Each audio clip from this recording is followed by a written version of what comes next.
સમાચારોમાં આગળ વાત કરીએ એ દક્ષિણ ગુજરાતની કે જ્યાં આદિવાસીઓની સૌથી વધારે વસ્તી છે અને આદિવાસીઓ માટે આજે એક એવો ગૌરવનો દિવસ હતો કેમ કે આદિવાસી સમાજના મસીહા અને જેઓ તેમને ભગવાન માને છે એવા બિરસા મુંડાની 150મી એ જન્મ જયંતિની ઉજવણી આજે એ નેત્રંગ ખાતે એટલે કે ભરૂચ જિલ્લાના નેત્રંગ ખાતે એ ચૈતર વસાવાની આગેવાનીમાં કરવામાં આવી। આ જે ઉજવણી હતી આ ઉજવણીમાં મોટી સંખ્યામાં આદિવાસી સમાજના લોકો એ બિરસા મુંડાજીની જન્મ જયંતિના કાર્યક્રમમાં પહોંચ્યા અને મંચ પર એ ચૈતર વસાવા, આનંદ પટેલ સહિતના એ દિગ્ગજ આદિવાસી નેતાઓ એ જોવા મળ્યા અને ત્યાંથી એ સરકારને આકરા પ્રહારો પણ કરવામાં આવ્યા અને સાથે જ આદિવાસીઓના વિકાસની વાતો પણ એ આ મંચ ઉપરથી કરવામાં આવી। જઈએ સીધા ત્યાંના જે દ્રશ્યો સામે આવ્યા છે તેના પર કરીએ નજર। આપણા વક્તા આનંદભાઈએ કરી એમનો જન્મ 1875 માં ખોટી જિલ્લાના ઉલહત્તુ ગામમાં થયો। એક સામાન્ય પરિવારમાંથી એમણે તે વખતે જોયું કે અંગ્રેજો દ્વારા આપણા આદિવાસીઓની જળ જંગલ જમીન પર તરાપ મારવામાં આવે છે, આદિવાસીઓ પર કરવેરા નાખવામાં આવે છે અને 1899 માં મુંડા વિદ્રોહ અંગ્રેજો સામે થયો। એની નેતાગીરી બિરસા મુંડાજીએ લીધી અને એમાં એમની ધરપકડ કરવામાં આવી। ઘમાસણ યુદ્ધો થયા, એક બાજુ તીરકમઠા ભાલા, એક બાજુ ગોળીબાર થયું અને એમને જેલમાં પૂરવામાં આવ્યા અને માત્ર 25 વર્ષની ઉંમરમાં જેલમાં એમનું મૃત્યુ થયું અને સેનામાંથી મૃત્યુ થયું છે એના આજ દિન સુધી કોઈ પુરાવા આપણને મળ્યા નથી। ત્યારે સાથીઓ, આ બિરસા મુંડાનો ધ્યેય આદિવાસી સ્વાયત્ત રાજ, આદિવાસી સ્વતંત્ર રીતે સ્વમાનભેર શેરની જેમ જીવે એવો ધ્યેય હતો। તમને ને અમને બધાને ઇતિહાસમાં ભણાવવામાં આવ્યો ઉત્ક્રાંતિવાદ, ચાર્લ્સ ડાર્વિનના ઉત્ક્રાંતિવાદના સિદ્ધાંતોમાં જણાવવામાં આવ્યું કે જ્યારે આ પૃથ્વી પર માનવી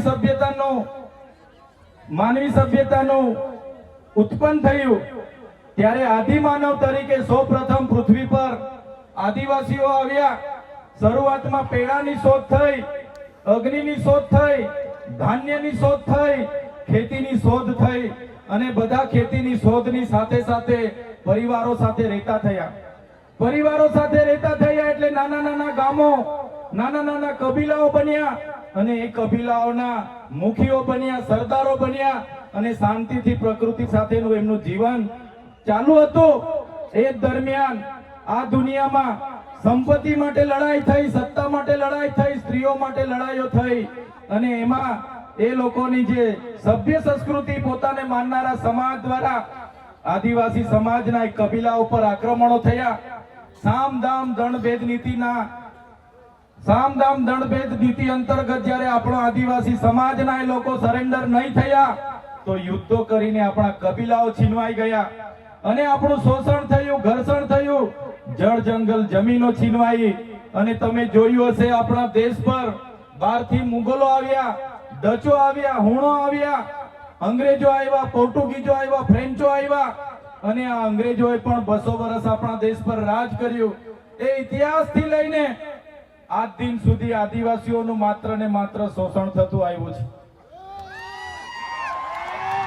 ત્યારે આદિવાસીએ આઝાદીની લડતમાં પણ તમે જોયું હશે, તમે બિરસા મુંડાનો ઇતિહાસ વાંચશો, તમે ગુરુ ગોવિંદનો ઇતિહાસ વાંચશો, ટાટિયા મામા ખાદ્ય નાયકનો ઇતિહાસ વાંચશો, તમે માનગઢ ધામમાં થયેલો હત્યાકાંડનો ઇતિહાસ વાંચો, તમે દડવાડામાં પાલ દડવામાં થયેલો હત્યાકાંડનો ઇતિહાસ વાંચશો તો આ ઇતિહાસમાં આદિવાસીઓએ અંગ્રેજોને હંપાવ્યા પણ કૂટનીતિ કરીને અંગ્રેજોએ આપણા લોકોને નરસંહાર કરી અને આપણા વિસ્તારમાં આપણા ક્રાંતિકારી લોકોને શહીદી વહોરવી પડી। દેશના આઝાદીમાં આપણું આટલું મોટું યોગદાન હતું। દેશ આઝાદ થયો, દેશમાં લોકશાહી આવી, લોકશાહીમાં દેશમાં બંધારણ બન્યું અને બંધારણની કલમમાં 444, 244, 13 કમાં આપણા વિસ્તારને 5મી અનુસૂચિ તરીકે જાહેર કરવામાં આવ્યો। એ જ પ્રકારે દેશના આસામ હોય, સિક્કિમ હોય, મિઝોરમ હોય, નાગાલેન્ડ હોય, મેઘાલય હોય, તમામ રાજ્યને અનુસૂચિ 6 અંતર્ગત સમાવેશ કરવામાં આવ્યો।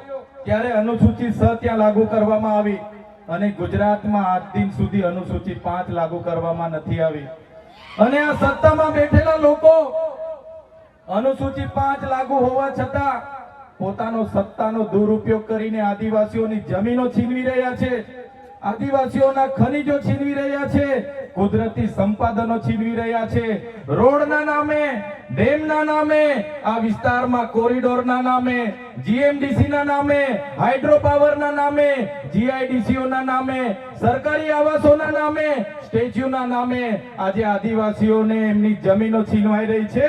આજે આખા દેશમાં 80 લાખ આદિવાસીઓ વિસ્થાપિત થયા છે. એ આ સરકારો દ્વારા કરેલી દેન છે સાથીઓ. આજે ગુજરાતમાં, આજે દેશમાં 8% આદિવાસીઓ છે.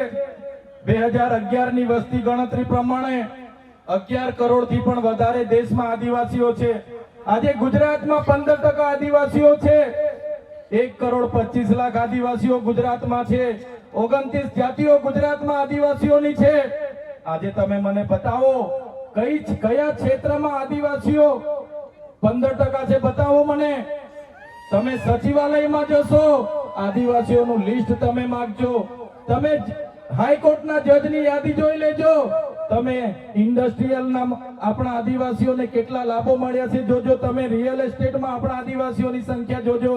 ત્યારે આઝાદીના 78 વર્ષમાં સરકારોએ માત્ર ને માત્ર આદિવાસી બજેટમાંથી અમૃત મહોત્સવો કાઢે છે, વિકાસ મહોત્સવો કાઢે છે, ગૌરવ યાત્રાઓ કાઢે છે અને પોતાના તાઇફાઓ કરે છે. ત્યારે હવે આપણે બધાએ જાગી જવાનું છે અને આ સરકારને 2027માં ઉખાડીને આપણે ફેંકી દેવાની છે. સાથીઓ, અમે 4 વર્ષ પહેલા જનનાયક બિરસા મુંડાજીની પ્રતિમા ડેડિયાપાડામાં સ્થાપના કરતા હતા અને એમના વિચારોને ઉજાગર કરવા માટે, એમના વિચારોમાંથી આવનારી પેઢી પ્રેરણા લે માટે અમે ત્યાં પ્રતિમા સ્થાપિત કરતા હતા. ત્યારે આ ભાજપના સાંસદ મનસુખભાઈ વસાવા, 3 જિલ્લાની પોલીસ અને એમના આરએસએસ વાળાએ આપણને ત્યાં પ્રતિમા સ્થાપતા અટકાવી દીધા હતા અને પ્રતિમા સ્થાપતા આપણા ઘણા લોકોને ડિટેન કર્યા હતા. 3 જિલ્લાની પોલીસ અમને પકડવા માટે આવી હતી, છતાં આપણે એમનાથી ડર્યા નથી અને બિરસા મુંડાની પ્રતિમા ડેડિયાપાડામાં સ્થાપિત કરી છે. ત્યારે આજે દેશના વડાપ્રધાનને આજે ડેડિયાપાડા આવવું પડે એ આપણા બધાની તાકાત છે, તાકાત છે. ત્યારે વડાપ્રધાન ડેડિયાપાડા આવે છે ત્યારે લોકોને ભેગા કરવા માટે 500 કરોડ આદિવાસી બજેટમાંથી જોગવાઈ કરવામાં આવી છે. હજારો બસોની વ્યવસ્થા કરવામાં આવી છે અને બધા કર્મચારીઓને એમાં લગાડી દેવામાં આવ્યા છે. આજે ડેડિયાપાડાના ગામડાઓમાં ટીડીઓ ના મળે, તલાટીઓ ના મળે એવા ગામડાઓની ગલીઓમાં આ ગુજરાતના નાયબ મુખ્યમંત્રી, એમના મંત્રીઓ, એમના સાંસદો, એમના ધારાસભ્ય ડેડિયાપાડાના ગલીઓમાં 4 દિવસથી ફરે છે. જે લોકો એસી ચેમ્બરોમાંથી બહાર નહોતા આવતા, જે લોકો ગાંધીનગરમાં પડ્યે ફતારીએ રહેતા હતા, એ લોકોને ગામડે ફરતા કરી દીધા. એ આપણી બધાની તાકાત છે ભાઈઓ. ત્યારે નરેન્દ્રભાઈ મોદી આપણા કુળદેવી માતાના દર્શને જવાના છે દેવમોગરા. દેવમોગરા એ મહારાષ્ટ્ર, મધ્યપ્રદેશ, ગુજરાત અને રાજસ્થાનના લાખો લોકોનું આસ્થાનું કેન્દ્ર છે અને દેવમોગરા જઈને રાજનીતિ જ્યારે કરવા માંગે છે ત્યારે નરેન્દ્રભાઈ મોદીને હું આ મંચ પરથી કહેવા માંગુ છું, તમને જો આદિવાસીઓ માટે હિત હોય તમે દેવમોગરા જજો, તમે હિજારી લઈને આવજો, તમે મવડાનો ચોખ્ખો દારૂ 1 બોતલ લઈને આવજો, તમે એક મરઘો લઈને આવજો, એક બકરો લઈને આવજો. દર્શન કરીને એની પ્રસાદી કરીને તમે ત્યાં જ જમીને પછી જજો. ત્યારે અમે માનીશું કે તમે આદિવાસીઓના હિતેચ્છુ છો. તમે આદિવાસીઓ માટે આજ દિવસ સુધી તમે 24 વર્ષથી રાજનીતિમાં છો. આગળ મુખ્યમંત્રી હતા, હમણાં વડાપ્રધાન છો, આદિવાસીઓ આજે શિક્ષક માટે આંદોલન કરે છે, શાળા માટે આંદોલન કરે છે, નર્મદાના પાણી માટે આંદોલન કરે છે, પોતાની જમીનો બચાવવા આંદોલન કરે છે, જીએમડીસી હટાવવા આંદોલન કરે છે, જીઆઈડીસીઓ માં રોજગાર માટે આંદોલન કરે છે, ત્યારે નરેન્દ્રભાઈ મોદીજીને કહેવા માંગુ છું, હવે અમે લડેંગે, જીતેંગે, જિંદાબાદ, મુર્દાબાદ આવેદન નિવેદન કરવા માંગતા નથી. હવે અમે લડવા માંગતા નથી. હવે ધરણા પ્રદર્શન બંધ, હવે આંદોલન બંધ. જો અમારી 5મી અનુસૂચિ, જો અમારા પૈસા એક, જો અમારી અનામત, જો અમારી 73 એની જમીનોને આવનાર દિવસોમાં જીએમડીસી ના નામે માગશો, માલસામોટ પ્રોજેક્ટના નામે માગશો, હાઇડ્રો પ્રોજેક્ટના નામે માગશો, અણુ મથકના નામે માગશો, તો અમે આંદોલન નથી કરવાના, અમે નેપાળવાળી કરવા માટે ગાંધીનગર આવવાના છે. અમે નેપાળવાળી કરવા માટે ગાંધીનગર આવીશું. તે દિવસે તમારો ને અમારો સામનો થશે, તે દિવસે ખબર પડશે ઓરિજિનલ આદિવાસીઓ કોણ છે. ત્યારે કેટલાક મીડિયા વાળા મિત્રોએ મને પૂછ્યું, તમારા ડેડિયાપાડામાં નરેન્દ્રભાઈ મોદી આવે છે, તમારું બધું પૂરું થઈ જાય. ત્યારે મેં મીડિયા વાળાને મિત્રોને કીધું, નરેન્દ્રભાઈ મોદી આવીને જાય પછી એમના મિત્ર ડોનાલ્ડ ટ્રમ્પને પણ લઈ આવજો. અમારા લોકોને ક્યાંય ફેર પડવાનો નથી. હવે અમારા લોકો જાગી ગયા છે, અધિકારોની વાત કરીએ છીએ. સંવિધાન અધિકારો અમને આપો, સામાજિક અધિકારો આપો. અમને જે મળેલી અમારા અધિકારોની વાત અમે કરીએ છીએ, ત્યારે અમને ખબર પડી ગઈ કે આદિવાસી સમાજ હવે જાગૃત થયો છે. ત્યારે બિરસા મુંડાના રથ જ્યારે લઈને ફર્યા, એમના મંત્રી તંત્રી મારું નામ લઈને મને ગાળ બોલે કે પેલો ચૈતર વસાવો અહીંયા આવે છે, આમ કરે છે, તેમ કરે છે, ફલાણું કરે છે, ઢીકણું કરે છે. એ મંત્રીઓને પણ કહેવા માંગુ છું, એ પ્રદેશ પ્રમુખને પણ કહેવા માંગુ છું, ચૈતર વસાવાને ગાળ બોલવાથી અમારા આદિવાસીઓનું ઉત્થાન નથી થવાનું. તમે આદિવાસીનું ઉત્થાનની વાત કરો.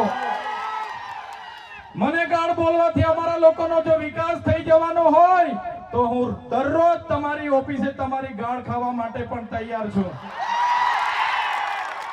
સાથીઓ, અમે આનંદભાઈ સાથે વિધાનસભામાં લડીએ, રોડ પર લડીએ, સદન પર લડીએ અને આદિવાસીઓની ન્યાયની વાત કરીએ, અધિકારની વાત કરીએ. આ લોકોને ગમતું નથી.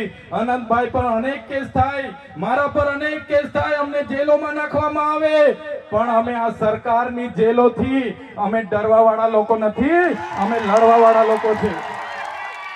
સાથીઓ, આ મંચ પરથી કહેવા માંગીએ છીએ, આ ચૈતર વસાવાને, અનંત વસાવાને જ્યારે સમાજની જરૂર પડશે, અમે આ ધડ ધરવા માટે પણ તમારી સાથે તૈયાર છે. આ ધડ ધરવા માટે પણ અમે સમાજ માટે તૈયાર છે. એક ગુજરાતના મુખ્યમંત્રી ભૂપેન્દ્રભાઈ પટેલ, એક ગુજરાતના ઉપમુખ્યમંત્રી હર્ષભાઈ સંઘવીની પોલીસમાં પાણી નથી કે આ ચૈતર વસાવા આનંદ પટેલને અરેસ્ટ કરી શકે. ત્યારે સાથીઓ, જાગવાની જરૂર છે. આગળ ડોક્ટર સાહેબે કીધું, આપણી જે મૂળ સંસ્કૃતિ છે આપણે ભૂલી ચાલ્યા. આપણો નંદરિયો દેવ, આપણો ગામનો હિમાર્યો દેવ, આપણો વાઘદેવ, ગોવાળદેવ, આપણો કાળિયો ભૂત, આપણે ધરતી માતાને પૂજનારા, આપણે નદી નાળાને પૂજનારા, આપણે ચંદ્ર અને સૂર્યને પૂજનારા, આપણે પ્રકૃતિના પૂજક તરીકે છે. ત્યારે જન્મ મરણની વિધિ, લગ્નની વિધિ આપણે ભૂલી ચાલ્યા છે.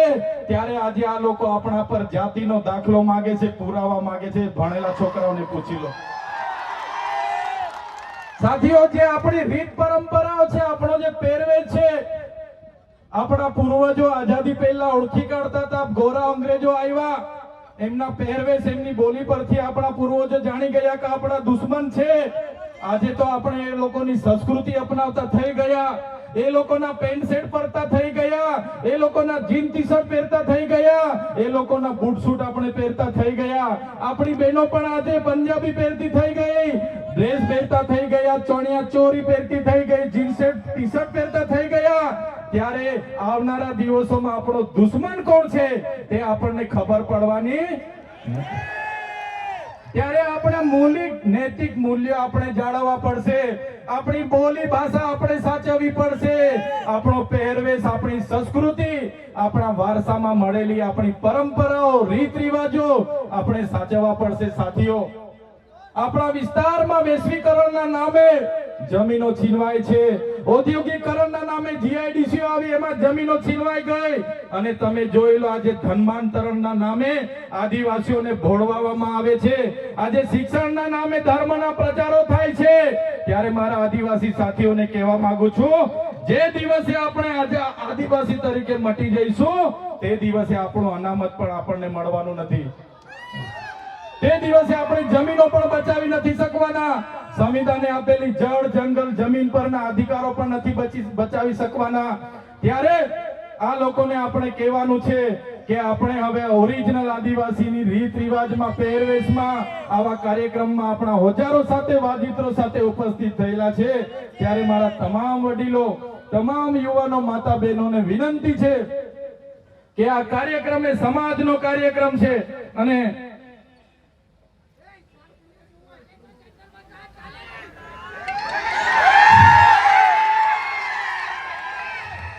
આજનો આ કાર્યક્રમ એ આપણી સમાજની તમે એકતા બતાવી છે.